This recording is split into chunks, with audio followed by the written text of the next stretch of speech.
رسول اللہ صلی اللہ علیہ وآلہ وسلم نزول قرآن کے وقت بہت سختی محسوس فرمایا کرتے تھے، اور اس کی علامتوں میں سے ایک یہ تھی کہ یاد کرنے کے لیے آپ اپنے ہونٹوں کو ہلاتے تھے۔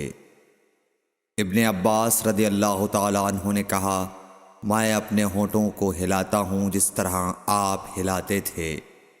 سعید کہتے ہیں، میں بھی اپنے ہونٹ ہلاتا ہوں جس طرح ابن عباس رضی اللہ تعالیٰ عنہ کو میں نے ہلاتے دیکھا۔ پھر انہوں نے اپنے ہونٹ ہلائے۔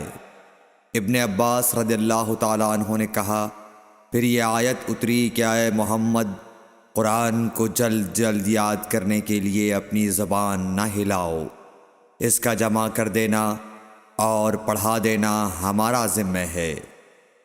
حضرت ابن عباس رضی اللہ تعالی عنہ کہتے ہیں، یعنی قرآن آپ صلی اللہ علیہ وآلہ وسلم کے دل میں جمع دینا اور پڑھا دینا ہمارے ذمہ ہے۔ پھر جب ہم پڑھ چکے تو اس پڑھے ہوئے کی اتباع کرو۔ ابن عباس رضی اللہ تعالی عنہ فرماتے ہیں، اس کا مطلب یہ ہے آپ اس کو خاموشی کے ساتھ سنتے رہو، اس کے بعد مطلب سمجھا دینا ہمارے ذمہ ہے۔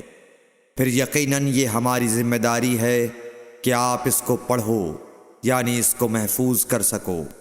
چنانچہ اس کے بعد جب آپ کے پاس حضرت جبرائیل علیہ السلام وحی لے کر آتے تو آپ توجہ سے سنتے، جب وہ چلے جاتے تو رسول اللہ صلی اللہ علیہ وسلم اس وحی کو اس طرح پڑھتے جس طرح حضرت جبرائیل علیہ السلام نے اسے پڑھا تھا۔